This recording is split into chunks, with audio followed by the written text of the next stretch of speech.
Biochimie, fondement et métabolisme. Étude intégrée des molécules biologiques et des voies métaboliques cellulaires. Sommaire. Molécules biologiques et structures protéiques. Enzymatique et régulation métabolique.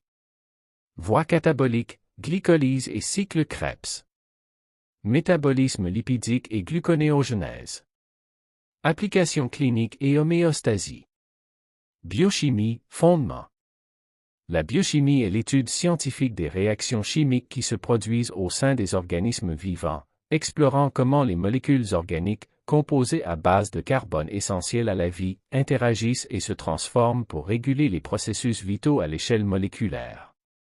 Elle intègre les principes de la chimie organique et de la thermodynamique, étude de l'énergie et de ses transformations, permettant de comprendre le métabolisme cellulaire, la synthèse protéique et les mécanismes énergétiques comme la respiration cellulaire. Sur la figure ci-contre, nous voyons que l'ACL catalyse la réaction de citrate en acetyl-CoA pour la synthèse lipidique. Molécules biologiques. Protéines, polymères d'acides aminés formant enzymes. Lipides, molécules hydrophobes constituant membrane cellulaire. Glucides, sucres simples et complexes fournissant énergie. Acides nucléiques, ADN, ARN contenant information génétique. Sur l'image ci-contre, nous voyons ADN et protéines, acteurs clés des processus biochimiques cellulaires. Structure des protéines. Primaire, fondation. Séquence linéaire d'acides aminés reliés par des liaisons peptidiques, qui sont des liaisons covalentes entre atomes. Cette structure détermine toutes les autres. Secondaire, repliement initial. Formation d'hélices alpha et de feuillets bêta stabilisés par des liaisons hydrogène, interaction faible entre atomes polaires. Structure régulière et répétitive. Tertiaire et quaternaire. Tertiaire, repliement 3D global de la chaîne. Quaternaire, assemblage de plusieurs chaînes polypeptidiques. Ces niveaux créent la diversité fonctionnelle. Acides aminés essentiels. Acides aminés non essentiels. L'organisme synthétise 11 acides aminés non essentiels via des voies métaboliques intrinsèques. Cette synthèse endogène, produite à l'intérieur du corps, s'effectue principalement au niveau hépatique. Ces composés sont indispensables à la biosynthèse protéique, malgré leur caractère non essentiel alimentaire. Acides aminés essentiels. 9 acides aminés essentiels, leucine, isoleucine, valine, lysine, méthionine, phénylalanine, thréonine, tryptophane, histidine, ne peuvent être synthétisés par l'organisme. Le rapport obligatoire via l'alimentation est impératif pour assurer la synthèse protéique et maintenir l'homéostasie, équilibre physiologique stable. Fonction protéique. Catalyse enzymatique, accélération des réactions biochimiques. Transport et stockage, hémoglobine, oxygène, ferritine, fer. Structure et régulation, collagène, insuline, anticorps, motilité. Diversité structurale détermine spécificité fonctionnelle des protéines. Sur la figure ci-contre, nous voyons un site actif enzymatique, arrangement spatial des acides aminés et substrats. Glucides et énergie. Monosaccharides, substrats énergétiques directs. Le glucose et le fructose sont des monosaccharides, unités simples de sucre, servant de substrats énergétiques immédiats. Ils intègrent directement la glycolyse, processus de dégradation cellulaire du glucose. Leur oxydation libère rapidement l'énergie nécessaire aux fonctions cellulaires. Polysaccharides, stockage et structure. L'amidon et le glycogène, polymères de glucose, stockent l'énergie à long terme chez les plantes et animaux respectivement. La cellulose, composée de chaînes de glucose non digestibles, assure le soutien structural des parois cellulaires végétales. Ces molécules représentent des réserves énergétiques considérables. Lipides, composition. Acides gras saturés. Les acides gras saturés sont des chaînes d'hydrocarbures, composés contenant uniquement du carbone et de l'hydrogène, dépourvus de double liaison carbone-carbone. Cette structure confère au palmitoile, acide gras à 16 carbone, un point de fusion élevé. Il présente une faible solubilité dans l'eau, caractéristique des molécules hydrophobes. Acides gras insaturés. Les acides gras insaturés contiennent une ou plusieurs doubles liaisons C égale C, exemplifiées par l'acide linoléique ou l'acide oléique. Ces doubles liaisons altèrent la géométrie moléculaire, réduisant leur point de fusion et améliorant la fluidité membranaire. Leurs propriétés biologiques diffèrent significativement des acides saturés. Rôle des lipides. Membrane cellulaire, bicouche lipidique structure la barrière cellulaire. Stockage énergétique, 9 kcal par gramme, soit 2 fois supérieur aux glucides. Signalisation cellulaire, hormones stéroïdes régulent processus physiologique. Cofacteur vitaminique, facilite absorption vitamines liposolubles A, D, E, K.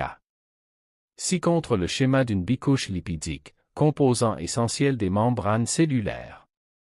Structure et fonction de l'ADN. L'acide désoxyribonucléique, ADN, constitue le siège de l'information génétique cellulaire. Sa structure caractéristique de double hélice lui permet de stocker les instructions nécessaires au fonctionnement des organismes vivants.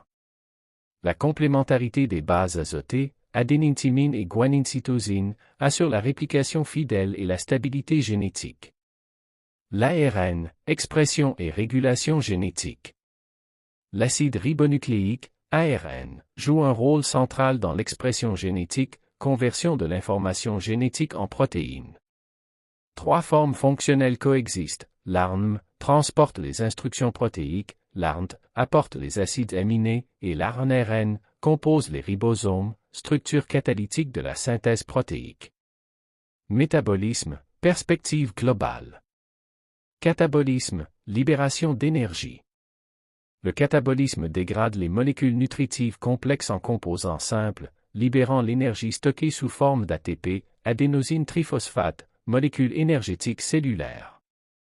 La respiration cellulaire, notamment la glycolyse, dégradation du glucose, en constitue le processus fondamental. Cette énergie alimente les processus vitaux. Anabolisme, synthèse et accumulation.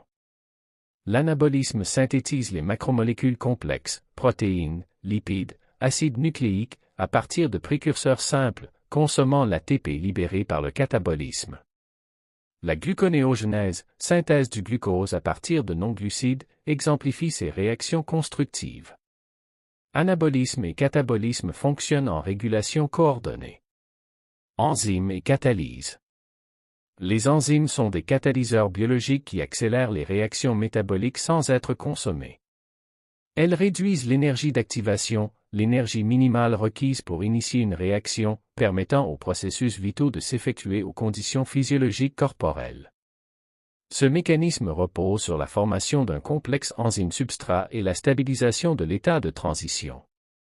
Sur la figure ci-contre, nous voyons que l'enzyme lie le substrat, forme un complexe, et libère le produit. Cinétique enzymatique. La cinétique enzymatique gouverne la vitesse du métabolisme par le rôle catalytique des enzymes. L'équation de Michaëli-Mentan quantifie cette relation, ou constante de Michaëli, représentant l'affinité enzyme-substrat, et vitesse maximale de réaction, sont les paramètres clés permettant de prédire le comportement cinétique des réactions enzymatiques. Sur la figure ci-contre, nous voyons que l'énergie d'activation réduite par un catalyseur accélère la réaction. Régulation enzymatique. Inhibition compétitive, substrat concurrent occupant le site actif. Inhibition allostérique, molécule régulatrice modifiant la conformation enzymatique. Phosphorylation, déphosphorylation, modification post-traductionnelle activant ou inactivant les enzymes. Rétroaction négative, produits finaux inhibant les étapes métaboliques initiales. Sur la figure ci-contre, nous voyons l'inhibition compétitive et non compétitive, site de liaison de l'enzyme. Bioénergétique, ATP. 7,3 cal-mol. L'adénosine triphosphate, ATP, constitue la monnaie énergétique universelle des cellules, stockant l'énergie dans ses liaisons phosphate à haut potentiel. Son hydrolyse, rupture des liaisons par addition d'eau, libère précisément 7,3 cal-mol, quantité d'énergie que la cellule exploite continuellement pour les voies anaboliques, synthèse de macromolécules comme protéines et acides nucléiques, le transport actif, mouvement de molécules contre le gradient de concentration, et la motilité. Glycolyse et pyruvate. La glycolyse est la voie catabolique, de dégradation, primaire du glucose, opérant en 10 étapes enzymatiques dans le cytoplasme et générant un gain net de 2 ATP, adénosine triphosphate, molécule énergétique cellulaire, et 2 NAD, cofacteur réduit de transport d'électrons, par glucose converti en 2 pyruvate. Cette voie constitue le point d'entrée fondamental du glucose dans le métabolisme énergétique et la base énergétique de la respiration cellulaire. Sur la figure ci-contre, nous voyons du glucose phosphorylé en glucose, 6-phosphate, première étape de la glycolyse. Destin du pyruvate. Oxydation aérobique. Le pyruvate entre le cycle de Krebs, succession de réactions enzymatiques générant l'ATP, en conditions aérobiques. Cette voie produit l'énergie maximale. Réduction anaérobique. Lors d'exercices intenses ou hypoxie, le pyruvate se transforme en lactate, régénérant le NAD+, coenzyme essentiel, pour poursuivre la glycolyse. Néoglucogenèse hépatique. Le foie synthétise le glucose à partir du pyruvate, précurseur non glucidique, maintenant la glycémie pendant le jeûne ou l'effort. Cycle de Krebs. Le cycle de Krebs oxyde le pyruvate en acétyl-CoA, générant les coenzymes réduites NAD et FAD, accepteurs d'électrons, qui alimentent la chaîne de transport électronique. Ce cycle mitochondrial produit également du GTP, équivalent énergétique de l'ATP, et du CO. Sur le schéma ci-contre, nous voyons du pyruvate décarboxylé en acétyl-CoA par le complexe pyruvate déshydrogénase. Chaîne respiratoire. 30 à 32 ATP.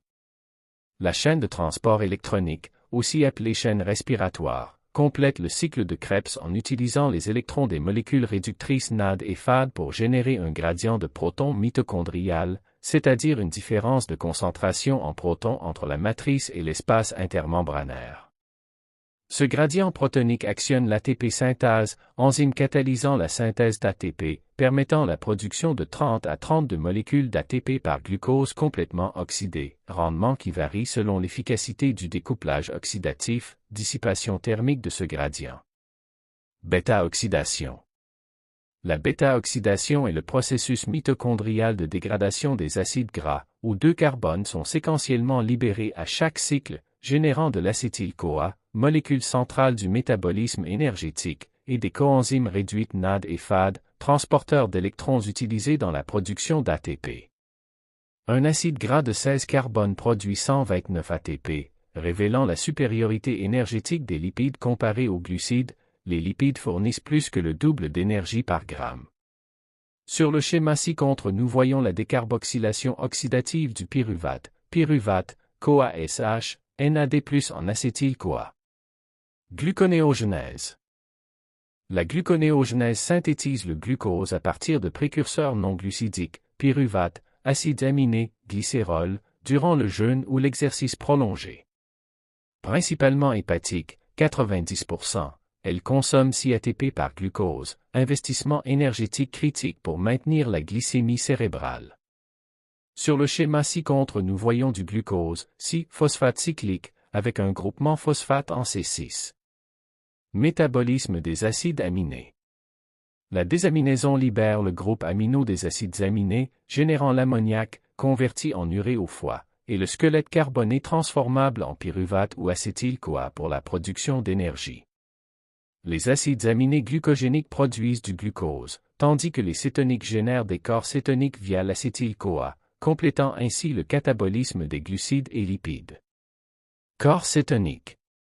Issus de la bêta-oxydation, dégradation des acides gras au foie, les corps cétoniques acétoacétate, bêta-hydroxybutyrate et acétone constituent les substrats énergétiques alternatifs privilégiés du cerveau et du cœur lors du jeûne prolongé ou du diabète non contrôlé, supplantant le glucose avec une efficacité métabolique supérieure.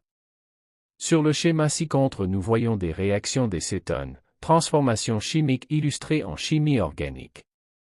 Régulation métabolique hormonale. Insuline, état nourri, favorise anabolisme, absorption glucose. Glucagon, jeûne, stimule gluconéogenèse, synthèse glucose, lipolyse. Épinéphrine, stress, exercice, mobilise glucose et acides gras. Hormone thyroïdienne, régule métabolisme basal global. Sur l'image ci-contre nous voyons des modèles d'insuline, structure globulaire compacte, régulant le glucose. Homéostasie métabolique. L'homéostasie métabolique maintient l'équilibre énergétique par la rétroaction négative, mécanisme autorégulateur. Le foie tamponne la glycémie via le glycogène, polymère de glucose, la gluconéogenèse, synthèse glucose de novo, et la lipogenèse, synthèse lipidique. Sur la figure ci-contre nous voyons des réactions biochimiques pour une diminution de l'énergie libre. Application biochimique clinique. Diagnostic, dosage enzymatique, troponine cardiaque, transaminase hépatique. Thérapeutique métabolique, gestion insulinique diabète, supplémentation enzymatique. Développement pharmaceutique, inhibiteur protéase VIH, COVID-19. Nutrition médicale, optimisation énergétique, conditions pathologiques. Sur l'image ci-contre nous voyons la publicité du Charlotte Medical Journal pour traitements et médicaments. Conclusion. L'ATP, monnaie énergétique cellulaire, génère 30 à 32 molécules par glucose via la chaîne respiratoire mitochondriale et l'ATP synthase. Les enzymes réduisent l'énergie d'activation suivant l'équation Michaëli-Mentan, régulant précisément le flux métabolique cellulaire global. 9 acides aminés essentiels doivent être obtenus par alimentation, les autres sont synthétisés endogènement par l'organisme. Les hormones insuline, glucagon et épinéphrine orchestrent l'homéostasie métabolique en réponse aux états nutritionnels et énergétiques fluctuants.